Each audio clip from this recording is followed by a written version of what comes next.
Thanks everyone for coming. It's such an amazing turnout, and what a wonderful day to share with you all. I love the very name of it, Ocean Talks. I felt like it reminds us to also listen to the ocean as it speaks to us, that it's not just about our impact on the ocean, but it's also about how the ocean impacts us. And today, that's really what the core message of this talk is about, is this understanding of the ocean as a connector in what is a very relational, very complex and rapidly changing world. And if we, I guess, in order to see further forward, if we take a step backwards to look at where we've come from and the influence of the ocean as this connector, and it's really rooted in this very historical part of our story of what it is to be human. If you look at how we've evolved, the ocean as a connector has enabled us to explore, has opened up discovery, has led to innovation, exchange of knowledge, navigation, on how we understand and interact with other cultures. And so I think today there's a lot we could learn from it as a process itself. And first of all, I'd actually like to share a poem with you by one of my favorite poets called Pablo Neruda, and it's called The Sea. I need the sea because it teaches me. I don't know if I learn music or awareness, if it's a single wave or its vast existence, or only its harsh voice or its shining suggestion of fishes and ships. The fact is that until I fall asleep in some magnetic way, I move in the university of waves. And Neruda ends the poem with the line, "My life changed suddenly as I became part of its pure movement." So for me as a surfer, I really identify with that. I mean, surfing itself is such an embodied experience. But Neruda's poem also suggests a sea connection or ocean-mindedness can give us a powerful skill set for how we understand and approach life's challenges. And I think it also really captures, I suppose, my relationship or sea connection. And so I'll begin there of how I've come to be here. And my story began in terms of my relationship with the sea since before I can remember. Growing up on the northwest coast of Ireland in Donegal, it was very remote, isolated, but it's where I find my sense of belonging because of the sea as my playground. And how I ended up in it from such an early age is being born to surfing parents who pioneered surfing in the northwest of Ireland. And my dad had dropped me in the ocean since before I could walk.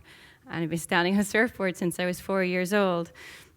But where I grew up is really on the edge of where the land meets the sea. And so you're really faced with the power of that, of a force far greater than yourself. And I often think this is a recent session at Mullaghmore, which is a big wave spot in my backyard. So my playground's kind of growing a little bit.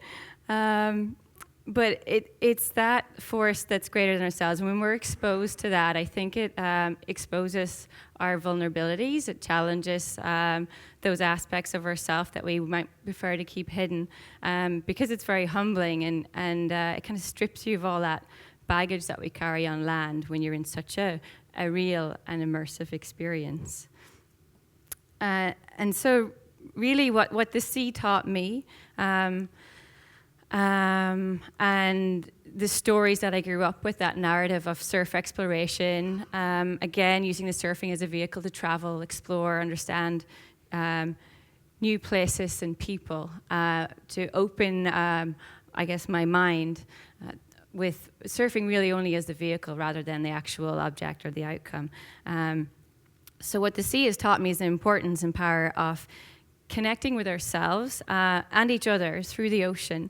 I believe it better allows us to tackle these social and environmental issues that we're trying to address and talking about today. Because through a more direct experience, this exposure to nature and learning those values that I think surfing in the ocean can teach us, such as in particular this disassociation with ourselves, that loss of our sense of self, the disconnect that is becoming an increasing problem and leading to mental health issues. It can help us combat that. It also teaches us how to adapt to the unpredictable. I mean, surfers make the unexpected their ally, and invention in the moment is typical of surfers. And in a rapidly changing world, I think that's an incredible skill set to have. Also, importantly, about the power of letting go, making the best use of all the resources we have in the moment, rather than getting so fixated on the outcome or feeling that we're not yet ready.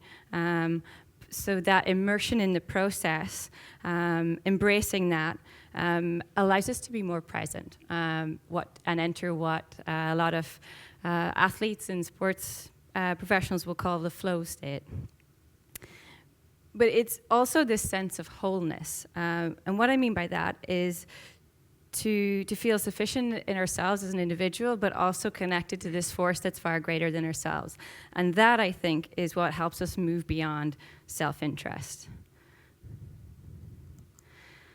And again, it's clear that surfing, the ocean, the sea is something I'm deeply passionate about. But after a long time of competing professionally, having these amazing experiences, surfing itself is considered a very solo or individualistic pursuit. And I felt that living your passion might not be enough. It is too individualistic. So I was led by the question of how do you share something that you're that passionate about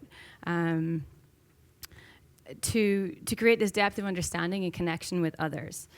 And I think that that's the key to all of this, is trying to understand what gives our passion purpose, its connection. And so it was a combination of, I guess, this seeker within that surfers, I think, naturally have, trying to always find the next wave and go explore, that drove me to one of the most unlikely places to explore initially for surf and to find undiscovered waves, a place in the far southeastern corner of Iran called Baluchistan. That journey began in 2010 and it continues, but it's led by I suppose in terms of skill sets, going back to what I've learned from surfing about the importance of observing, listening, the art of noticing, learning from others, challenging the norm. And it's a story that highlights the power of something like surfing as this medium to connect. Surfing itself, when I went there, I thought I was trying to search for waves, but what really happened was a breaking down of these barriers, both gender, social, cultural, and interacting and learning from other really incredible, inspiring sportswomen already breaking ground in their own country and willing to come on this crazy surf mission with me to become the first female surfers in Iran. But what we really find was, I suppose, when you let go of this need to judge or control the outcome and you allow yourself to be in that moment with your mind wide open, that is what it means to live with purpose. So these are some of the women, I guess, that I learned from and how they're pursuing their own passion. And what happens when you use surfing as a medium to create this space for people to come together and interact who might never have done that before. It then reshapes or even dissolves some of those boundaries because it creates a space also within us, and it allows us to, I guess, translate our awareness to take a look from a different perspective of what life is like.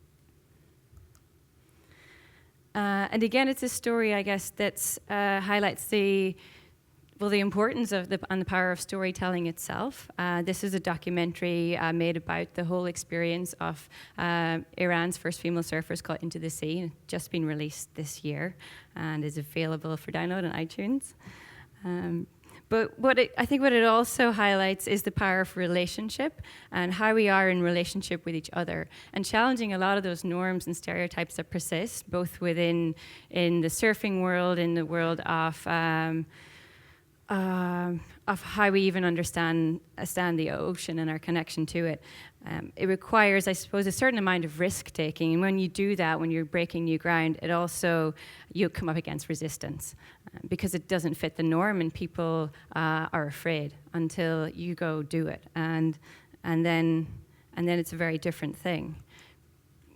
Because you're creating your own blueprint that hadn't existed before now. And I hadn't really thought about the combination of what it would mean when you mix surfing, women, and Iran together. But it's I think, a powerful story that really emphasizes what it means when we can think of the ocean as a connector, how we understand it, the potential to use it. The other thing that I think Annabelle also spoke to earlier was this amazing tool that we all have access to all around the world, no matter where you are in the world, and that's social media, to amplify the ocean as a connector. And what's now started in Iran is a grassroots community called We Surf in Iran, led by female sportswomen, local women there, and others. It's mixed, both men and women. And it's their story of what surfing means to them, what their experience of it is, why it matters, in their own words, visually. I suppose in a way challenging the current gender stereotype that also persists in surfing of women as objects and or sexualization of women, and just the diversity of voices and stories that are there, and the importance of sharing them. I think it's a really powerful, inspiring thing, and it led to the recent founding of Waves of Freedom, my nonprofit organization, seeking to really put this into action, the belief of surfing as a medium to connect across boundaries, across cultures. But it is really hard if you want to create impact, if we feel that we're alone. And this is where the story changes this last year, when you have these amazing experiences, you see that there's these possibilities. How do you possibly put it into action without completely burning yourself out? You feel like you're totally lacking in the resources. And then I was like, okay, hang on a minute. If I'm really serious and believe that that the ocean can connect, believe in the power of sharing your passion, then I need to start asking and reaching out. And when I did that, something really amazing happened. It's like all these sparks start to go off. There is a movement, like a wave is rising, of others thinking in the same way. And I was seeking a way to try and bring people together to talk about that, to reimagine the ways we do things. Surfing usually is quite a personal thing that we go to feel better about ourselves. But what would happen if we spread the impact of that?